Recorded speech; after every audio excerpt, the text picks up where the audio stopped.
Hello everyone, this is the second episode of our series devoted to the world champions and to the match between Gukesh and Ding Liren that will start in a couple weeks. In this series, we are telling you about world champions, showing their best games, and rating them with our unique scale. And this episode is going to be about the second world champion, Emanuel Lasker. And if you're interested in all the rules, go to the first episode, which is going to be right here somewhere. And let's begin. Emanuel Lasker is the second world chess champion. He was a German chess player and actually a mathematician, was a doctor by the way. He held the world champion title for 27 years, which is insane. This is a record, nobody even came close to it. He had a quite unique style because he was a universal player. He could play and strategically and tactically equally good, and actually because of that many people said that he was one of the players who used psychology because he could choose the continuations that wouldn't fit the style of the opponent and create some problems. He could even go for worse position just to outplay an opponent like that. It's like nowadays all the players are kind of universal, can play and strategically and tactically, but back then it was really some novelty. Some other players like Kramnik, for example, claims that he was just better positionally, strategically, and could create some weaknesses in order to have some advantages in the other field. So Lasker was born in 1868 in Birmingham. It's like in nowadays Poland, in Jew family. At the age of 11, he went to Berlin to his brother Berthold to study mathematics, and actually he taught him chess. And after it, he studied it alone using popular back then Dufresne book. Later, he earned some money even playing in some local cafeterias and stuff like that. Then he started his studies in 1888 on math faculty in Berlin University, and then after 1889 he started playing tournaments. Let's say in Amsterdam, for example, he won a very famous game with a double bishop sacrifice that right now you see on your screen, which was, really cool sacrifice in my opinion. Then he won a few matches in Germany against more or less strong players, then moved to London where he won against strongest players of Great Britain, like Bird, Blackburn, English, and people like that.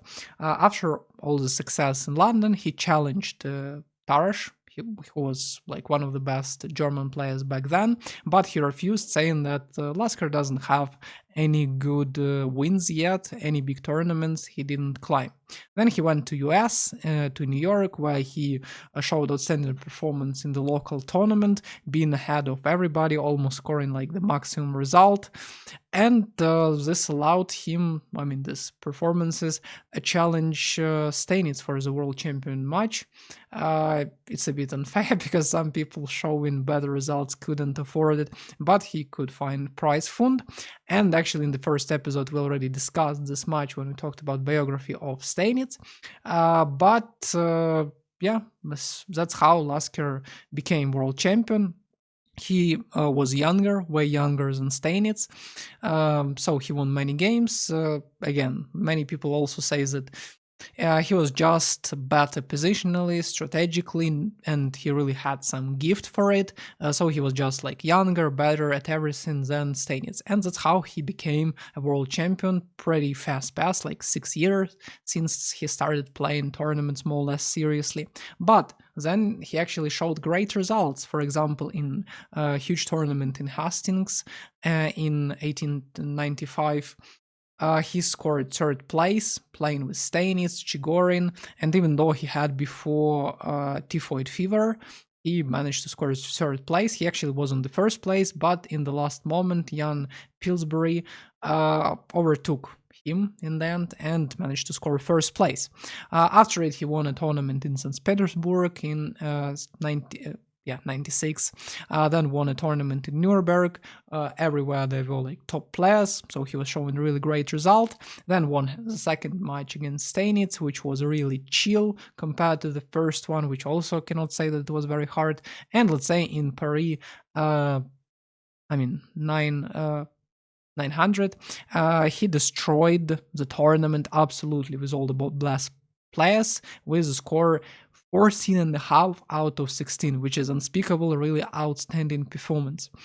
Then he decided, okay, let's go to uni. I want to get doctor degree, and actually he had even some theorem in mathematics, so he really got to some success over there. And then he came back to chess in 1904, and after 1907 to 1910, he even played 5 matches, which is a lot. It wasn't easy to schedule the match for him with him because he wanted more money, and in general, he was trying to get higher standards for chess so that the people could really earn only by playing chess, because back then it was impossible and you needed to have some outside job, second one. And for example, in 1907, he played the first match against Marshall, who was actually one of the best players of this time. He was a very aggressive player, but Lasker just crushed him. 8 victories, 7 draws. They played until 8 victories, not even stand a chance. Then Tarash, before, let's say, Lasker challenged him and he didn't want to play, and right now he came back trying to win him, but again, easy win with 8 victories versus 3 losses. He held the title again. Then he played the match against Yanovsky. It was like just chill walk, no even fight, because Yanovsky, I don't think he's a really great player, honestly speaking. But then in 1910s, he had a match against Karl Schlechter, Austrian chess player. And if you want, check out the video right here. It was like all shown because Karl Schlechter is one of the greatest chess players who didn't become world champion, but he was very close to it. And in the tough match, Lasker made a draw because initially there was a match with 30 games. They played only 10 because it was hard to find prize fund, because Schlechter before the tournament played not that well. And they finished 5-5, but there are rumors that Schlechter actually needed to win +2, and he was leading before the last game. And this game was really insane. That's the reason why I think that it might be true, because Schlechter played very aggressively, which is not in his style. And if he made a draw, let's say he would win this match against Lasker, but I don't know whether it would give him a chance to become a world champion. But many people really were complaining, and right now even complain, that he didn't play much against Akiba Rubinstein, one of the greatest players of this time, positional god, many people would call him. Let's say Gelfand in his book praises this player too much because they were tying some tournaments, let's say like in Chigorin Memorial in St. Petersburg in 1909, but it was hard, as I understand, for Akiba Rubinstein to find some money, maybe in general Lasker wanted to dodge super strong players. And for example, after San Sebastian tournament in 1911, when very young Jose Raul Capablanca managed to outplay everybody, there were some talks about potential match between him and Lasker, but Lasker said, you need to win me with result +2, so like win 2 more games than me to become a world champion, which Capablanca said, okay, but it's obviously unfair. And after it, Lasker, through the press, through the different newspapers, required or demanded some apologies. Probably Capablanca didn't do it because it's insane in my opinion. But then in 1914, he actually scored one of the greatest victories of his chess career, because in the tournament with Capablanca, Alekhin, Rubinstein, other chess players, he showed outstanding performance and won a tournament. In the first kind of part of the tournament, he was behind of Capablanca, 1.5 points, but then in the final stage, he scored 7 out of 8 with Alekhine, with Capablanca, with Rubinstein, all these players. Then there were some, discussions about the match against Rubinstein, but the war started, First World War, it didn't happen, unfortunately, which would be very interesting to watch. After the war, he was pretty low with money, didn't have much, and he actually agreed to a match with Capablanca in 1920, but then he started complaining that the conditions were not like he wanted, and he actually gives up the title without even play because they don't want to my conditions, probably as usual, asking for +2. But then he agreed. I don't know what were the reasons, but they played the match in Havana. Which is Cuba, motherland of Capablanca. And actually, Lasker wasn't really, into mood playing there because he wanted rather to play in Europe because tropical climate is not the best. And Capablanca just destroyed him. Maybe like climate was a problem, but after first 4 draws, Capablanca won. And after 14th game, when Capablanca won by Lasker's blunder, he decided to just withdraw from the match, and that's how Capablanca became world champion, even though some of the rules says that he got this title because Lasker denied it. But yeah, that's how Capablanca took the throne. But actually, he continued playing Lasker. He didn't give up. He won a tournament in Ostrava in 23rd. Then in year after, he won a tournament in New York where he was ahead of Capablanca. But in 1927, he wasn't invited to the tournament in New York because what was the reason of not inviting him? Because they invited the best players who could try to challenge Capablanca for the world champion match. And Lasker, who actually was showing great results, wasn't invited, and he of course pissed off. He said okay, and I don't want to play chess anymore. And yeah, he stopped playing. In 33rd, he left Germany because of, pretty famous events, and he was a Jew. Went to Great Britain. Then in 35th, he showed outstanding performance in Moscow. He got third place, only Botvinnik and Floor were ahead, and he scored 6 wins and 13 draws. Keep in mind that he was 66, and he was ahead of Capablanca.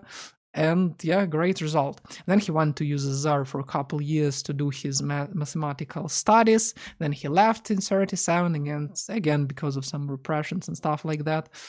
And in 1941 in US, he died. But yeah, that's his biography.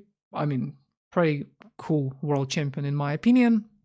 And few stories about him. First one is actually, this is a sign to many world champions. Somebody says that it's about Stanitz, but I heard it about Lasker, so I'll tell you. Once he was going by the train somewhere, and some amateur really was annoying, asking him questions. Do you play chess? I'm really a fan of chess. I want to play it. He didn't know who Lasker was, and Lasker was saying no, I don't want to play it. I don't want to play it. But he really irritated him, so he decided to play and lost pretty fast. Even though his opponent kind of gave him a extra queen, so this amateur played without a queen. And then Lasker finally, I can rest, and this amateur says, no, let's play one more time. And Lasker, okay, I'm gonna teach you a lesson. So he said, right now I'm gonna remove the queen from my position. Let's see how that works. So he put away the queen, of course, easily won. And then he said okay, you see, queens are really not necessary. They only interfere. So that's funny story, which I can recall from, I don't know, from the back, from history. Also, what can we tell about Lasker? He created a few chess compositions, which is pretty cool for the world champion. Some tasks, puzzles, and stuff like that. Also, he's pretty famous for his sacrifices for compensation, like rook, bishop, and the pawn for a queen, which actually has even the definition of Lasker's compensation. Also, he was kind of voting and saying that there should be copyright for chess games, and in general he wanted chess players to earn more money. It wasn't really successful until Fischer, but it was a nice try in my opinion. Also, from interesting facts, he was in the Bridge, card game, German team, and played this game very well. And also once, one more story with Eduard Lasker, who wasn't his brother but just has same surname, and his brother Bersold once decided to play Go against some Japanese amateur in Germany. And even though this amateur gave them 9 stones handicap, they got crushed. But yeah, it's Lasker really had a fond opinion about this game. And right now, let's go to the game analysis mode right now.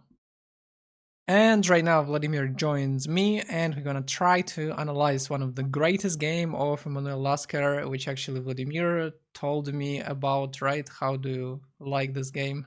Yes, so it's one of my favorite games. I remember it was also very important one. So here, basically, except of the we'll see now in the game, except of the brilliant positional play by Lasker in this game, there will be also the interesting fact that it was like win or win situation. He needed to play for a win this game, and the opening choice against the greatest end game player for some people minds, like to play against him. This kind of opening, it's not that promising supposedly, but we'll see how it did it all.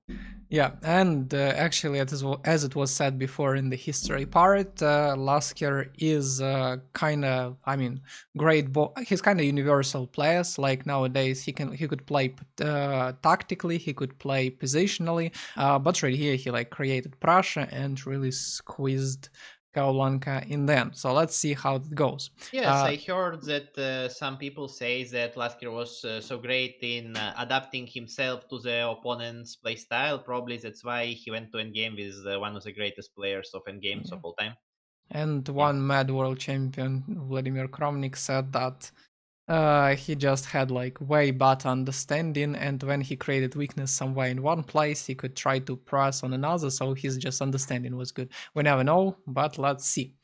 And if you Uh, want to reach 1 second, excuse me, let's I'll just remind the guys that if you like this kind of videos, put likes and subscribe to see how Vladislav describes Vladimir Kramnik as a world champion in our next videos.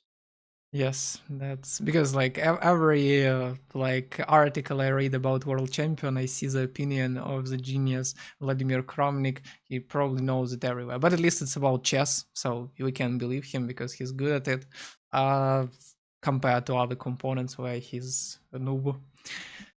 Okay, so already it was exchange Spanish, super solid opening, not harmful nowadays at least.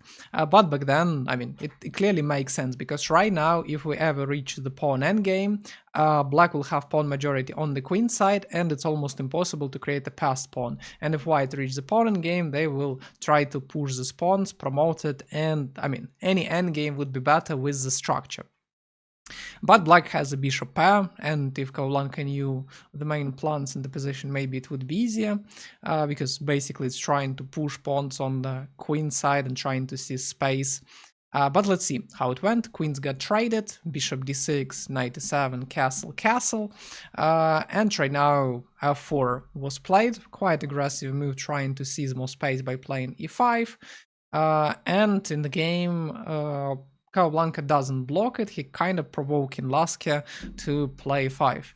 How do you think, Vladimir? Is it a good move or what Capablanca No, really it's expected? probably not the best one. I think a five was just best option here, like to provoke e5. If you want, in terms of to playing for in, maybe you can try five bishop c5 trade e4 and then play c5 b6 bishop b7, like to put these solid constructions. And in the end, yeah, play this, you play this, you bring bishop. You probably never, Yeah, in terms of the situation of the match, that like draw is fine for black. yeah, and if we like go this way, there will be some knight f5 jumps, and like in general, we like control a lot of squares. So that's the reason why Lasker choosing prophylactic move, which is knight b3 in the position. Right now we control c5, and d5 is already a real threat. And in the game, f6 happened. Right now e5 is unavailable, and many people would right here stuck because black's plan is completely clear. Try to go maybe b6, c5, bishop b7, targeting this pawn, bringing the knight somewhere to the center, or maybe playing bishop e6 again with similar ideas. So white kind of has a dilemma how to continue. And Vladimir, can you explain the next move of Lasker? Why is it so brilliant? Because many people really go nuts about it and saying that this is one of the best moves positionally. Wait, I will not say that it's the best move here. Like in general, I mean that it's a very strong move. I mean, it's good idea. It's definitely good idea. It's the good practical choice here. F5 was played, as I remember. So what is this move? Definitely four pawn becomes more weak. E5 square becomes very weak. But we play a little bit against the bishop. We create space advantage in the king side where we can throw pawns by playing g4, h4, g5, and so on later. We can bring knight somewhere to e6 as well. So that is Yeah, Yeah, that's the and plan. the move is really impressive, probably the best in this game, and Vladimir is not impressed for some reason. But the idea is that even though this move creates clear weaknesses, which are these two backward pawn and the square on e5, it also gives us lots of pluses. Right now, the bishop cannot really easily go this side because the knight can try to infiltrate right here, which is an outpost, and preparing an outpost for the knight when you have knight versus bishop is a great idea.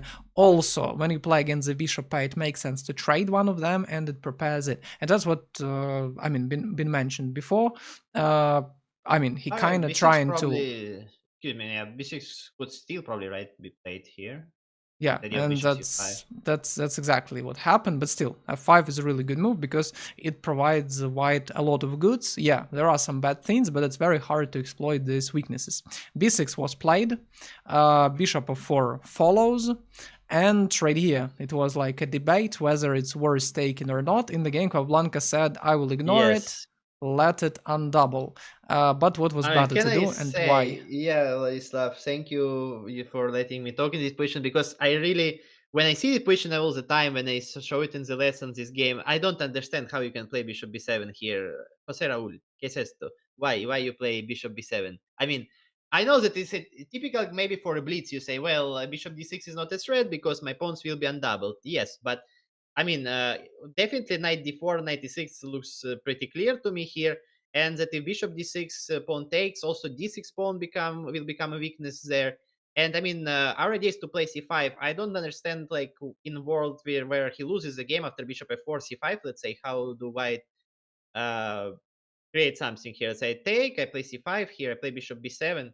But that's why kind of 5 is not that impressive. I mean, I think that's Yeah. quite simple to play this way. Like But it's good practical, to on be honest. the other hand, it like creates pressure, and that's exactly what we've been talking about. He kind of set a challenge to Capablanca that he wasn't able to resolve. But yeah, probably White can try something like Rook d1, Bishop b7, Rook here. There are some threats, but practically speaking, it's not really that Yeah, scary. bishop goes to And c6 yeah, somewhere. if we like trade knight c6, we can defend this by playing Rook c8, and then our knight comes to e5, which would Knight be d5. great. Still, probably, yeah, it's like White will not lose if White do not go crazy because pawn structure is still fine. We can trade off the knight by rotating, but this was the best play. And yeah, if it was some like amateur, I wouldn't be surprised because the justification of it is quite logical. We end up in our pawns, but from Kaolanka you expect way more, especially in terms of positional play.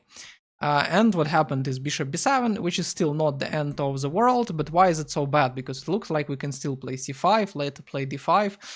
What did Kavlanka underestimate? That it's white to move in this position. So yeah, I mean, the knight can come to e6 right now, like by playing 94.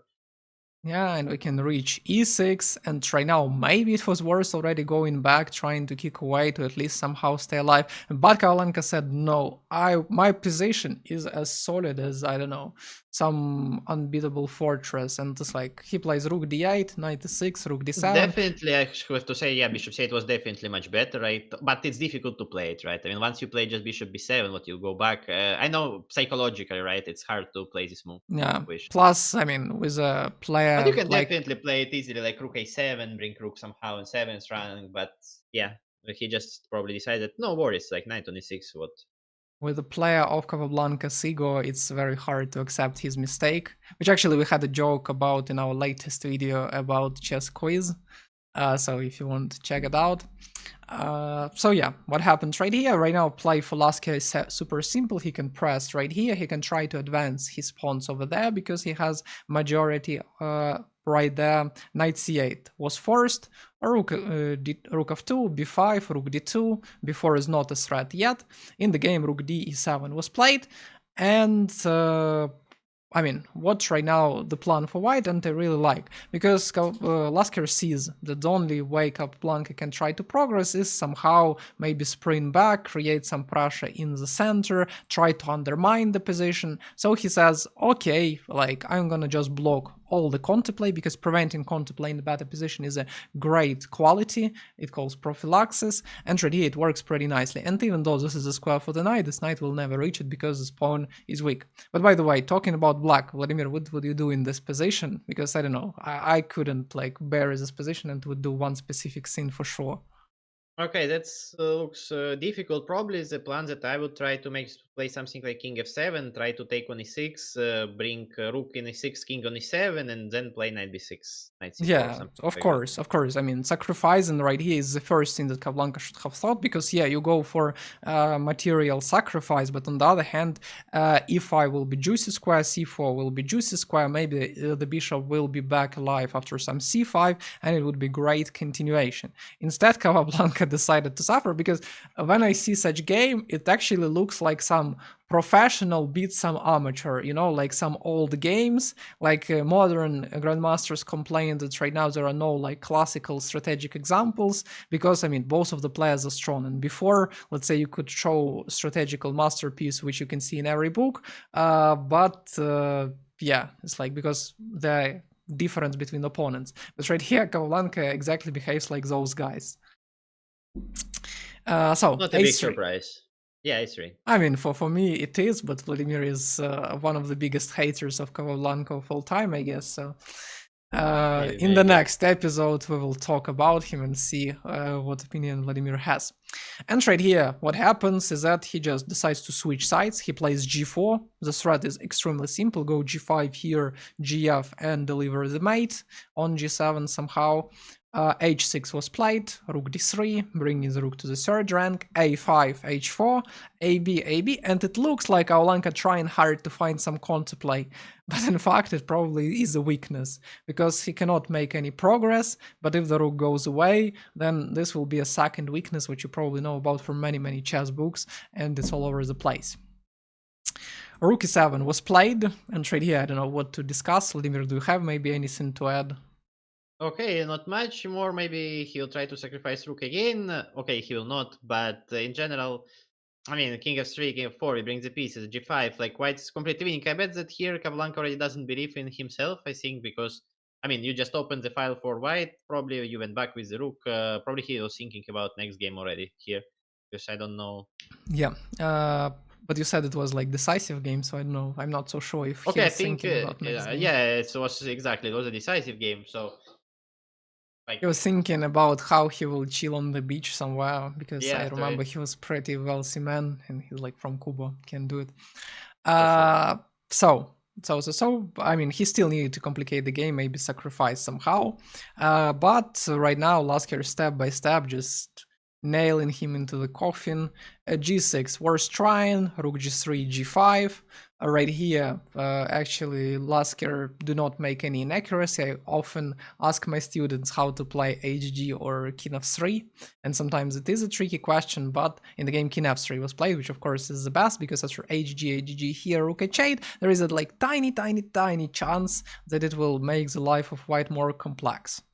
Just to mention, I think before, I'm not sure, instead of rook g3, probably white had some g5 move here, but okay, it's not necessary in Yeah, this question, because when you're pressuring that hard, maybe it's best in terms of the engine or in terms of the like faster win, but you need to win like to assure it, right? So yeah, probably you don't need to open up position to risks there. because So yeah, you rook g3 is the best. the common mistake that sometimes people make is that trying to win as fast as possible. In fact, you just need to win secure and do not allow any counterplay. And after King f3, Knight b6, hg, rooks invade. Right here, rook h1 was played, and this is another one of the most brilliant moves in the game, which is already way harder to find than the rest, because right here, if we like play rook h8, after like rook h8, rook h8, rook h8, it's not that easy to win, even though it looks like just lame, it just lost. But right here, Lasker questioned what is the piece that is not working absolutely in the game, and what move Vladimir did Lasker play in this position, and why is it so brilliant? Yeah, this one looks way better because we have knight on c3 that is doing nothing, but then we have e5, and after it, not just knight goes to e4, right? But also there are a lot of forks, d6, c5, f6. All these squares are weak in Yeah. this position. So this is like common tactical pattern, which is releasing the square, because the knight wants to be on e4 way more than a pawn. And right now, knight f6 with a juicy triple fork, knight c5, knight d6, and I mean, it just humiliation right here. You just like play, but it's just a torture. So the game was over. So brilliant game, like really good understanding of the position, especially positional. Kaulanka really looked like some amateur, get beaten, and great game by Lasker. And right now we go to the most interesting part, which is going to be rating. Rating Lasker and what grades he will get. And right now, the most interesting part, which is gonna be rating, we use our six scale system, which is first one. Okay, first one in the list gonna be dominance. If you want to see the whole list again, you can check out the previous video. And in terms of dominance, I would give Lasker an 8. And maybe it's pretty high, but I looked at the number of tournaments that he played, and everywhere he was in top 3, which is a better result than, let's say, Steinitz that we discussed last time.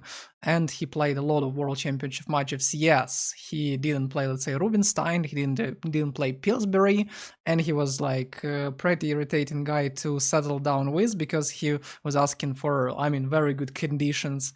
But even like that, he won great tournament in St. Petersburg in 1914 where we analyzed the game. He won some other tournaments, so he was like ruling the division pretty nicely until the Kaublanka kicked him. But even then, he was playing some good tournaments anyway. What do you think, Vladimir? Okay, I'll give it 6.5. I think because it doesn't impress me his opponent's choice for World Championship matches.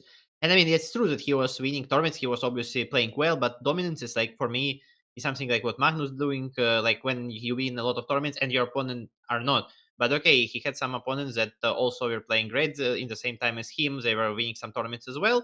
Yeah, he were winning more, obviously. But to say dominance and or dominance when you're 27 years old 27 years, excuse me, in a row, world champion, but you're playing against amateurs. Like, not exactly, but that's probably. I mean, it's quite easy to be dominant, right? If you play versus someone that's much more big than you. Okay, that's it. 6.5. Okay, Vladimir invented the rules just on the way we go because we didn't have like half things, but let it be. Like it's gonna Okay. be a new invention. Okay, just to give like bigger choice. Next one gonna be talent, and actually this is a tough one because two in a row it's like talent and hard work. But like if you look at the history in his biography, he like started playing when he was 20. His brother taught him like when he was 11. So unless he's a talent, because he doesn't look like the guy who's working hard on chess, because he was like philosopher, mathematician, and stuff like that. So he doesn't look like very hard working guy. So I give him 8 in terms of talent because he, was pretty talented. Because I don't really see any other reason why he was winning so like easily. And yeah, that's my explanation. It was like he understood the game way better positionally than the rest of the guys. So he's clearly pretty talented. What do you think? What do you think? Yes, I'll agree here. I'll give him an 8 as well. Like, and basically not much to add. I agree with you. He was winning a lot of tournaments. Yeah, he started to play kind of late in the tournaments, and he still became world champion. And like, he were play was definitely one of the best at the time. So something like that. Okay, next one is a hard work, and hard work, I'm gonna give him a 5 because you probably cannot be a world champion if you don't do anything. Okay, Capablanca maybe, but he's like too talented, you know. But yeah, he doesn't look like the guy who was studying chess too much. And even though he, because even in the opening he didn't really try that much. He like played what solid and then showed his like understanding, talent, and stuff like that. So 5 seems like a solid take to me. What's your grade? I'll give him 5.5, 5.5, because 5 it's a little bit too low for me. 6 is a bit too much, something like that. Yeah, because still he played a lot of tournaments. Once he already became like one of the best, then he really maintains there. Yes, it's true. We can discuss about his revalidation of a world champions title, but okay, at the same time, he was playing the tournaments exactly what we said. He was participating all over. We are always in top, so at least some work he might have shown, because there were some other talented guys, not as much as him, but okay. So to maintain, probably 5.5, I'll give him. Okay, next one is entertainment. How interesting and entertaining his game was, and like last time, I kind of I don't know, destroyed the Stanitz probably with no reason. But this time I continue my logic. I given him 5 because I don't know. I don't have goosebumps when I look at his games. They're fine. They are good. He creates some pressure, but he's not really like my type of the chess world champion. And yeah, I mean, he's fine, but again, not very much impressed. Ladislav, I think today we are really on the same wave. I mean, I also supposed to give him a 5. I don't do it intentionally, but really 5 because I mean, as I said in previous video about Stain, it's like it depends what kind of entertainment you want to see, right? Which type of this you prefer. I mean, and last year is not really related. He can sometimes play position. He didn't have his like all unique play style. I would say he was good in sometimes in tactics, sometimes in positional chess. And in general, like yeah, exactly what Ladislav said. That okay, I see the games; they're good. He played well, better than others. But am I impressed? Absolutely not. I'll better go to watch some tennis positional games instead. Yeah, last time our combats were more like tense because we like had absolutely opposite opinions. Next one, influence on chess. It means like how useful he was, and I give him 7 because yeah, in terms of opening theory, he didn't develop it much. Yeah, there are some like Stain's variation in like Queen's Gambit, let's say, and he was trying just to play solid, but he has a lot of compositions, not a lot of, but for a world champion, that's enough, and that's not an easy thing to do. He has some like endgame studies, which one of them is even in Dvoretsky book, and also he wrote a book about chess, about positional chess or about rules, which many people was, I mean, were learning like growing up.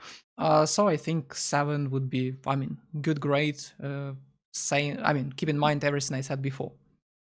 I don't like to hear it, Ladislav, because I'll also give him a 7 here because I was trying to give him 6 because at first, but yeah, it's true that I forgot a little bit, yeah, about his influence a bit on endgame, even though he was not like the best as they say. It's like some guys like Rubinstein, like Capablanca, maybe the famous one, but okay, you're definitely great playing some end games, and in general, I think he still has a book, etc. I think yeah, I'll agree that it's 7, but not more than this because I mean the people say that he started to ask more money and to pressure the people to give more money to chess. But okay, come on, like he was doing it just for his purposes. He's not It's outside far of from. chess, Vladimir. It's next Ah, it thing. still will be outside of chess, yeah. But okay, no, doesn't impress me. I'll say in advance. But okay, so then give him a 6. What am I talking about? Give him a 6.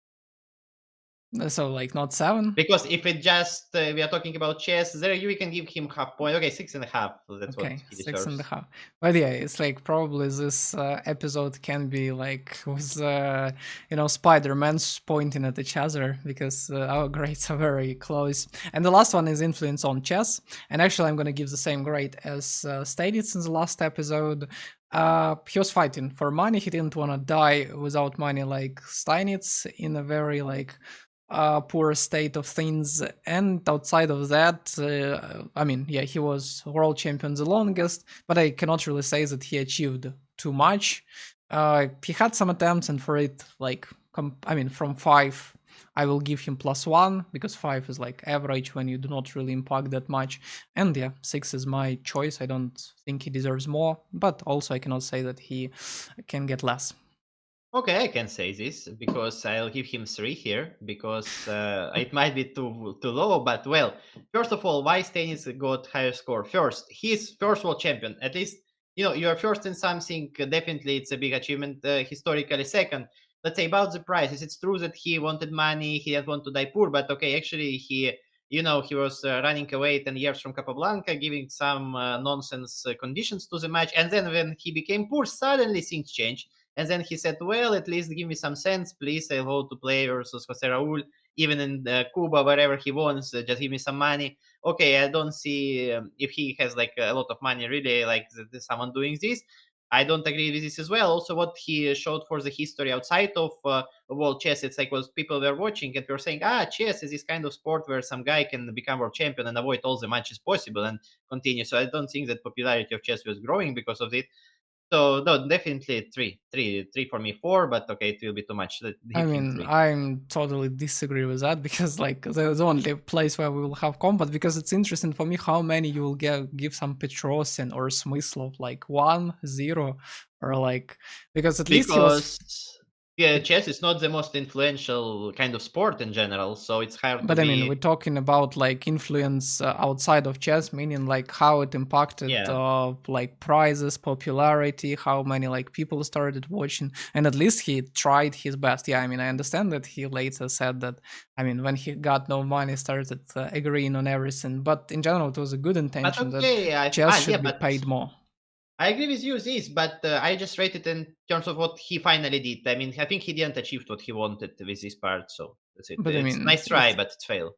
I mean, anyway, it's nice try, and like I don't know why three. You I definitely mean, like nice here. tries to like. I mean, let's be honest. Like everyone wants to win more money. Like whoever, right? He tries to get some higher money for what he is playing, and he failed. That's it. That as simple as that. But It's like something many selfish. many of the people didn't even try, like many of the world champions, like they didn't That do is true. anything. But yeah, That's I don't true. know, totally disagree with that, because then if somebody will get like five but Lasker gets three, I will be mad. But okay, what do you think about our grades? Right here you can see the total score. Do you disagree with us or not? You can like check out the previous episode where Stanitz is a goat of chess according to Vladimir. For me, he's above. I mean, Lasker is above than Stanitz. And stay tuned in for our next episodes. Please like and subscribe, because we're trying hard to, I mean, create as many content as possible to entertain you. Bye. Yeah.